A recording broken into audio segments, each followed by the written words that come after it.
இலக்கை நோக்கி டுவர்ட் த கோல் இந்த நிகழ்ச்சிக்கு உங்களை அன்புடன் வரவேற்கிறோம்.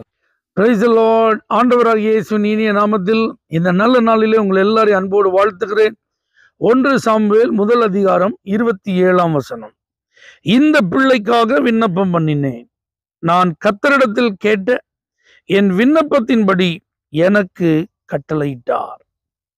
அன்னாள் என்கிற தாயார் ஏலி என்கிற பிரதான ஆசாரியனிடத்துல வந்து, ஐயா, ஒரு குறிப்பிட்ட நாளிலே இந்த ஆலயத்துல கண்ணீரோடு ஜெபித்த சகோதரி நான் தான். கர்த்தர் என் ஜெபத்தை கேட்டார். அன்னைக்கு எனக்கு குழந்தை இல்லாததுனாலதான் மிகுந்த வியாகுலத்தோடு நான் கண்ணீர் விட்டு இந்த ஆலயத்துல ஜெபித்தேன்.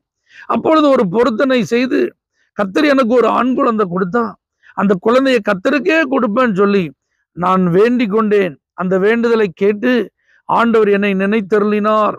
ஒரு அழகான ஆண் குழந்தையை கொடுத்தார். ஆகவே என் விண்ணப்பத்தின் சத்தத்தை கேட்ட தேவனுக்கு பொருத்தனையை நிறைவேற்ற இப்போ நான் ஆலயத்துக்கு வந்திருக்கிறேன்னு சொல்லி அந்த வயது மூத்த அந்த தேவ மனிதனுக்கு தன்னை அறிமுகம் செய்கிறார்கள். அவருக்கு நினைப்பூட்டுகிறார். இதுதான் இதில் எழுதப்பட்ட அந்த வசனத்தினுடைய பின்னணி. ஒரு தேவ மனிதன் இவ்வாறாக சொன்னார், ஆலயத்தில் விட்ட கண்ணீரும் ஆலயத்தில் விடப்பட்ட பிள்ளையும் வீணா போகாது. இந்த ரெண்டும் சிந்திக்க வேண்டிய ஒரு வார்த்தைகள். இந்த சகோதரி ஆலயத்தில் வடித்த கண்ணீர் வீண் போகல. அந்த கண்ணீரை கர்த்தர் தம்முடைய துருத்தில் வைத்து ஏற்ற நேரத்துல பதிலை கொடுத்து கண்ணீரை துடைத்தார். இருதயத்தின் வியாகுலத்தை மாற்றினார். அந்த சகோதரியின் வாழ்வில் இருந்த நிந்தையை கர்த்தர் புரட்டி போட்டார். அந்த மகளை கர்த்தர் நினைத்து ஆசீர்வதித்தார்.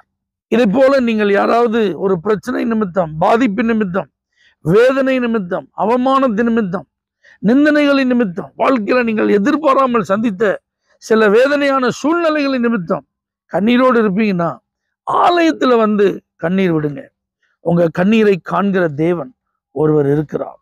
உங்க கண்ணீருக்கு பதில் தருகிற ஒரு இயேசு ஆலயத்துல இருக்கிறார். நீ எதற்காக கண்ணீர் வடித்தீர்களோ அந்த கண்ணீர் வீண் போகாதபடிக்கு அதற்குரிய நல்ல பதிலை ஆண்டவர் நிச்சயம் உங்களுக்கு தருவார்.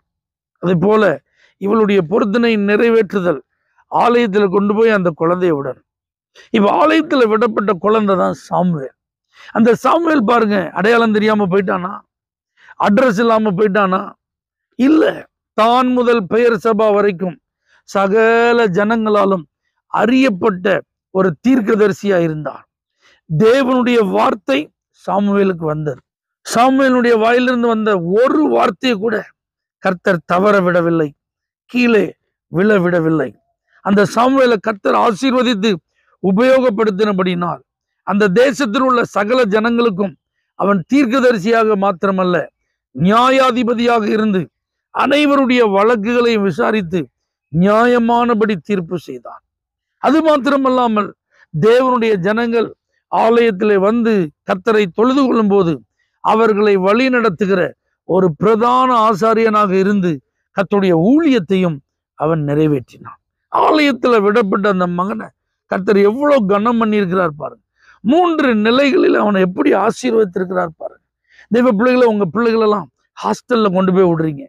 வெளியூர்ல படிக்கிறதற்காக கல்லூரிகளுக்கும் பள்ளிகளுக்கும் இடம் கிடைக்காதான் ஏங்கி தவம் இருந்து பணங்களை செலவு பண்ணி எங்களாமோ நீங்க கொண்டு போய் உங்க பிள்ளைகள் உயர வேண்டும், நல்ல நிலைக்கு வர வேண்டும், சமுதாயத்தில் ஒரு உயர்ந்த அந்தஸ்துல இருக்கணும், நல்ல ஒரு அரசு உத்தியோகம் கிடைக்கணும், அல்லது வாழ்க்கையில் அவங்க பெரும் ஒரு பணக்கார நிலையை அடைவதற்கு, உயர்ந்த ஸ்தானத்தை அடைவதற்கு ஒரு அடித்தளம் அமைத்து தர வேண்டும் என்பதற்காக எங்களாமோ நம்ம கொண்டு போய் விடுறோம். ட்ரைனிங் சென்டர்ஸ்ல விடுறோம், அகாடமிஸ்ல கொண்டு போய் விடுறோம். எப்படி இல்லாமோ நம்முடைய பிள்ளைகளுக்கு உதவியா இருக்க நாம் செயல்படுகிறோம்.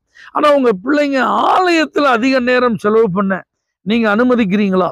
ஆலய வளாகங்களில இருந்து ஆலயம் சம்பந்தப்பட்ட காரியங்களில ஈடுபடுவதற்கு, ஊழியங்களிலே உதவியா இருப்பதற்கு, ஊழியக்காரர்களுக்கு பணிவிடை செய்வதற்கு, ஆலயங்களை சுத்திகரிப்பதற்கு, அதில் உள்ள காரியங்களிலே தங்களை முழுமையாய் ஈடுபடுத்திக் கொள்வதற்கு உங்கள் பிள்ளைகளை நீங்கள் அனுமதிக்கிறீர்களா?